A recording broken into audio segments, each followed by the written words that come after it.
जब तक हम अपने मुल्क के अंदर एक दूसरे को आगे नहीं ना बढ़ने देंगे तो हम कभी भी नहीं तरक्की करेंगे। तो अब उनकी मेहनत है, उनकी अचीवमेंट है। असल में जितना हमने लोन ले लिया है ना आईएमएफ से, तो उसके बाद हमारा इधर रहना बनता भी नहीं है, बच्चा भी पैदा नहीं हुआ होता उसके ऊपर इतना कर्ज होता है। इंडिया की सबसे बड़ी बात है, अच्छी है या बुरी है, वो सेकुलर है। उसकी सबसे दोस्ती है, उसकी सबसे दोस्ती है। हमारा ये है कि माजरत के साथ हमने नेशनलिटी से ज़्यादा अपने ओरिएंटलिज्म को और अपनी जो हमारे फंडामेंटल्स हैं उनको मैं बड़ा बचा के बात कर रहा हूँ, उसको हमने आगे रखा है। हम अक्सर कहते हैं हम इसराइल से दोस्ती नहीं करेंगे, बिल्कुल सही है, ये मुल्की मामला है। जो लोग इक़्तिदार में हैं वो फैसला करें। तो कब इसराइल हमारे पैरों में लेटा है कि मुझसे सुलह कर लें? हम लोग तो इन ये छोटी छोटी कंट्रीज से, श्रीलंका वगैरह से हम तो बहुत पीछे हैं, हमारी कोई शनाख्त नहीं है।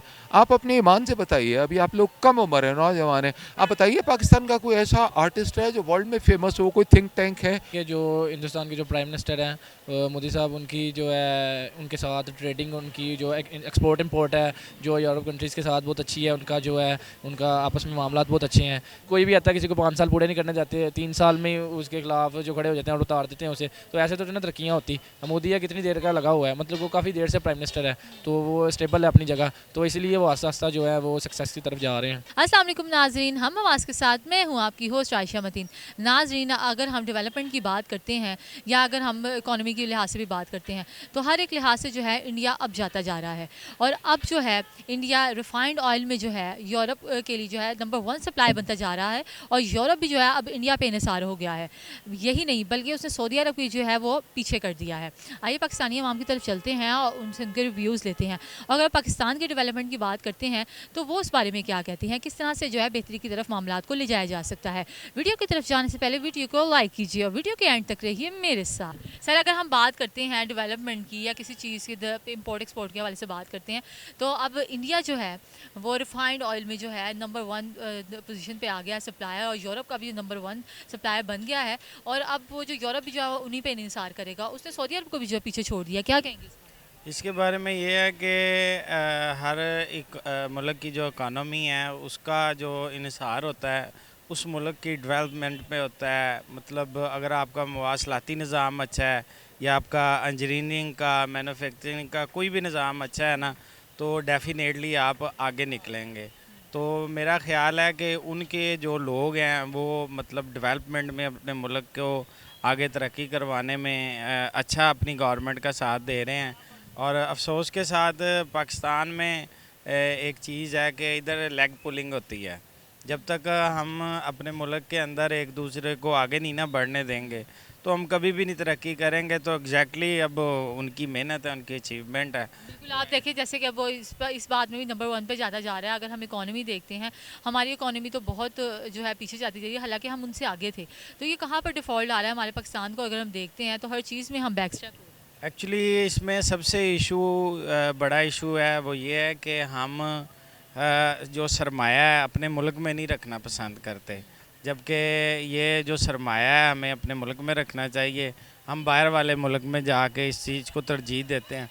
और इससे बड़ी अफसोस की बात यह है कि हम जाते हैं यूरोप में जाते हैं या मतलब गोल्फ़ में जाते हैं, किसी कंट्री में एशिया की में जाते हैं, वहाँ जाके हम कहते हैं कि यार हमें जॉब दे दो, लाखों रुपया लगा के हम उधर जाते हैं। नहीं, आप ये देखें ना, वो यहाँ पर तो रहने को तैयार ही नहीं है शहरी। क्यों, क्या वजूहत हैं इधर? ऐसे क्या डिफ़ॉल्ट है को बाहर की तरफ जाना?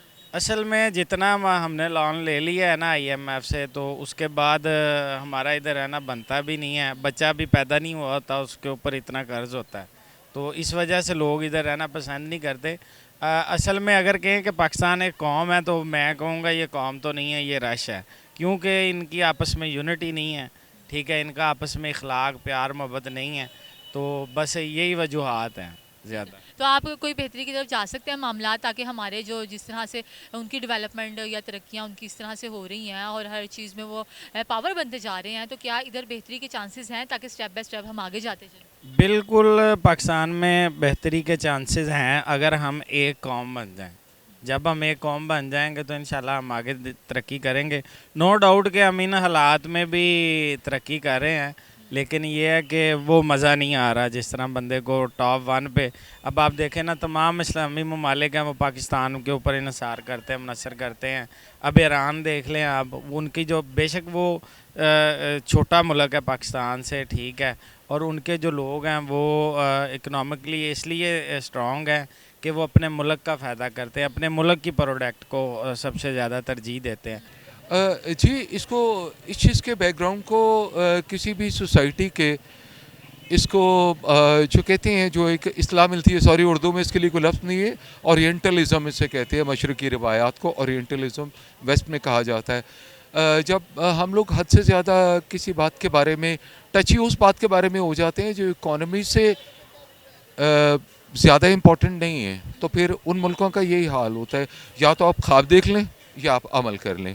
इंडिया की सबसे बड़ी बात है, अच्छी है या बुरी है, वो सेकुलर है, उसकी सबसे दोस्ती है, उसकी सबसे दोस्ती है। हमारा ये है कि माजरत के साथ हमने नेशनलिटी से ज़्यादा अपने ओरिएंटलिज़म को और अपनी जो हमारे फंडामेंटल्स हैं उनको मैं बड़ा बचा के बात कर रहा हूँ, उसको हमने आगे रखा है। आम सोसाइटी में भी बेटा अगर आप देखें तो कहते हैं यार इस बंदे के पास कमेटियाँ या पैसा रखवा दे, ये बड़ा मजहबी आदमी है। जी बिस्मिल्लाह है, लेकिन मजहबी होना और है। अब आप तो मेरे ख्याल में बहुत ज़्यादा कोई हाफ़िज़ कुरान नहीं है, आप कितनी काबिलियत से शो कर रहे हैं। मैं भी क्लीन शेव हूँ, मैंने भी इज़्ज़त से काम किया है सारी ज़िंदगी, इस बुढ़ापे तक इज़्ज़त से नाम का। हमारे यहाँ क्वालिटीज़ पीछे चली गई हैं और एक ख़ास परसोना और ख़ास इमेज आगे आ गई है। आप इस बात को उठाकर आप नेशनल प्लेटफॉर्म पे रखें तो हमारे लिए हर चीज़ में लकूनास मौजूद हैं, शॉर्ट कमिज हैं, और इसको कहा जाता है नेमेसिस, वो वजह जो बहरान की है। तो नेमेसिस को हम फेस कर रहे हैं। इंडिया का कोई प्रॉब्लम नहीं, हम कहते हैं कि उनका प्राइम मिनिस्टर जो है वो बहुत ज़्यादा एक्सट्रीमिस्ट है, लेकिन वहाँ फिल्म चल रही है। सबसे बड़ी बात तो ये है कि मैं और आप मीडिया से, उनका तो मीडिया ही बूम कर रहा है, अरबों डॉलर तो वो अपने मुल्क को कमा कर दे रहे हैं, हमारे फनकार भूखे मर रहे हैं, मुझ समेत। तो क्या होगा फिर उसमें, जब आप हर चीज़ को ब्लैक एंड वाइट में देखेंगे। बेटा मैं गुजारिश करना चाहूँगा, आई एम 58 ईयर्स ओल्ड, चीज़ें कभी भी ब्लैक एंड वाइट में नहीं होती, वो ज़िंदगी का शेड ही ग्रे है। हम अक्सर कहते हैं हम इसराइल से दोस्ती नहीं करेंगे, बिल्कुल सही है, ये मुल्की मामला है। जो लोग इक़्तिदार में हैं वो फैसला करें, तो कब इसराइल हमारे पैरों में लेटा है कि मुझसे सुलह कर लें। तो बात ये है कि हमें ज़्यादा प्रैग्मेटिक होकर सोचना होगा, जिसको उर्दू में अमली तौर पर कहते हैं। प्रैग्मेटिक हम लोग बिल्कुल नहीं है, हमें पता ही नहीं चल सका 48 से लेकर अब तक कि हम लोग कौन है। अब आते हैं इंडिया के, और वो जो ऑयल रिफाइन कर रहे हैं, ऑयल रिफाइनरी जो उनकी इंडस्ट्री है उसके उस पे जो है वो नंबर 1 पे जो है अब चला गया, और यूरोप जो कंट्री है वो उस पर इन्हिसार करेंगी। ठीक है बेटा, मैं आपको मुबारकबाद देना चाहूँगा, इतनी छोटी उम्र में आप और आपका चैनल एक बर्निंग, एक ऊजिंग, बर्निंग भी नहीं ऊजिंग, यानी कि रिश्ता हुआ जो मौजूद है उस पर आ रहे हैं। हम लोग इंडिया क्या, हम लोग तो बांग्लादेश से बहुत पीछे हैं। हम लोग तो इन ये छोटी छोटी कंट्रीज से, श्रीलंका वगैरह से हम तो बहुत पीछे हैं, हमारी कोई शनाख्त नहीं है। आप अपने ईमान से बताइए, अभी आप लोग कम उम्र है, नौजवान है, आप बताइए पाकिस्तान का कोई ऐसा आर्टिस्ट है जो वर्ल्ड में फेमस हो, कोई थिंक टैंक है? मैं नाम नहीं लूँगा, आप बचा कर दोनों बात करेंगे, मैं भी और आप मेरी बेटी भी।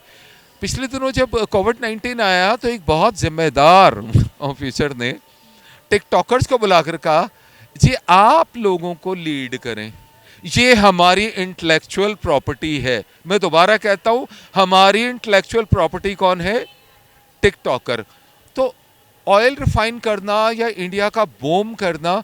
और एक बात और भी बता दूं अपने सुनने वालों को, सॉरी मैं ज़्यादा तो नहीं बोल रहा, अच्छा जी बता ज़रूर दीजिएगा। एक बात और बता दूं कि अब एक और नैरेटिव आ रहा है जो पाकिस्तान के लिए ज़्यादा बड़ा फियास्को है। फियास्को, क्योंकि सॉरी मैं ज़्यादा इंग्लिश बोलता हूँ, फिर मुझे उर्दू में ढूंढना पड़ता है। शर्मनाक शिकस्त को कहते हैं फियास्को। वो ये है कि अब तो उनके थिंक टैंक शुक्र कर रहे हैं कि हम अलग हो गए हैं। इंडिया की आप अगर फिल्म भी देखते हैं, म्यूज़िक भी सुनते हैं, ड्रामा भी देखते हैं, कश्मीर फाइल्स ने खरबों डॉलर इंडिया को दे दिए। कश्मीर फाइल्स हम क्यों नहीं बना सकते? मैं खुद डायरेक्टर हूँ, मेरी बात होती है जब बड़े बड़े लोगों से, जी आप शुगली नहीं है, आप हंसने वाली बातें नहीं करते, हम आप पे इन्वेस्ट नहीं कर सकते। जिस कौम को बिला वजह, उसको कहते हैं गिगलिंग मग्स, हंसने वाले चेहरे, ये गिगलिंग मग्स हैं जी। ज़रूर एंडिंग करेंगे। अच्छा, अब जो उसकी है रिफाइनरी का जो मसला आ रहा है, उसमें यही है बेटा कि जब जो लोग फेवरेट होते हैं ना, वो रिफाइनरी में भी, एक्सपोर्ट में भी, जीडीपी में भी, वो हर तरह से आगे जाते हैं। दरअसल बात यह है कि जैसे कि आप देख रहे हैं कि जो हिंदुस्तान के जो प्राइम मिनिस्टर हैं मोदी साहब, उनकी जो है उनके साथ ट्रेडिंग, उनकी जो एक्सपोर्ट इंपोर्ट है जो यूरोप कंट्रीज़ के साथ बहुत अच्छी है। उनका जो है उनका आपस में मामलात बहुत अच्छे हैं बनिस्बत दूसरे अरब कंट्रीज़ के। तो और जैसा कि उन करप्शन जो है हर मुल्क में होती है, जैसे कि पाकिस्तान में भी है और तकरीबन हिंदुस्तान में भी होती है, क्योंकि वो भी इस तरह के सीन करते हैं। लेकिन वो उनका ये मैटर ये कि उनका सबसे ज़्यादा एडवांटेज नहीं है कि वो जो उनके साथ जो उनकी बातचीत है और उनके साथ लिंक है, रिलेशंस हैं, वो बहुत अच्छे, बहुत स्ट्रॉन्ग हैं। तो जिसकी वजह से जो है ना वो उनकी जो ट्रेडिंग अच्छी है और पेट्रोल रिफाइनिंग जो उनकी है, ऑयल रिफाइनिंग, वो इसमें वो सबसे आगे जा रहे हैं। सर आप ये देखें, अभी जो रिफाइंड का वो सबसे नंबर 1 बनता जा रहा है, तो उसने सऊदी अरब को भी जैसे आप कहते हैं पीछे छोड़ दिया है और अपकमिंग वो हर एक से कॉन्ट्रैक्ट्स भी करता है और बड़ी अच्छी डीलिंग करता है। ये नहीं कि उसके इख्तलाफात नहीं हैं इंडिया के, लेकिन फिर भी वो अपने मुल्क के मफाद के लिए किसी से वो नहीं करता, उसके फिर पीछे नहीं हटता। तो आप क्या कहेंगे इस बारे में? अगर हम पाकिस्तान को देखते हैं तो वो तो बिल्कुल ही ज़ीरो पे हैं और कुछ ऐसी डेवलपमेंट भी नहीं हो रही, तो कहाँ इशू? हमारे इश्यूज जो हमारा अपने मुल्क का पाकिस्तान का इशू आ रहा है, सबसे ज़्यादा पॉलिटिक्स पे इशू आ रहा है। देखें कि मुल्क एक जगह पे खड़ा नहीं हो पा रहा, ठीक है। सियासत है जो वो दचियाँ उड़ी पड़ी हैं, एक तरफ ना बैलेंस आउट हुआ पड़ा है कि मतलब कि कोई एक पार्टी की हाथ हुकूमत नहीं चल रही। देखें 6 महीने किसी की हाथ होती है, 6 महीने किसी की हाथ हुकूमत होती है और निगरान हुकूमत है फ़िलहाल, वो तो नहीं ना, पक्की हुकूमत तो नहीं ना है। तो जैसे इलेक्शन, उम्मीद है कि जैसे इलेक्शन वगैरह आएंगे तो आगे देखते हैं हुकूमत किसके पास आती हैं।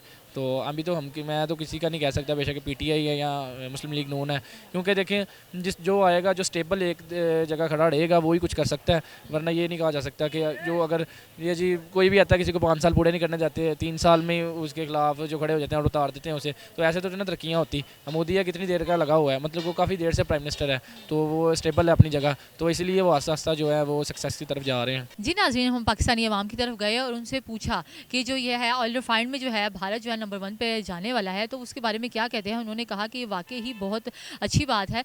यहाँ पर भी जो है पाकिस्तान में इस तरह की ज़रूर या डेवलपमेंट्स होनी चाहिए, यहाँ का सिस्टम जो है बेहतर होना चाहिए। यहाँ की उन्होंने जो मेन वजह बताई है, यहाँ की इकॉनमी जो है बहुत लो डाउन है और यहाँ की जो सिस्टम और हुकूमत है वो भी बहुत लो डाउन है।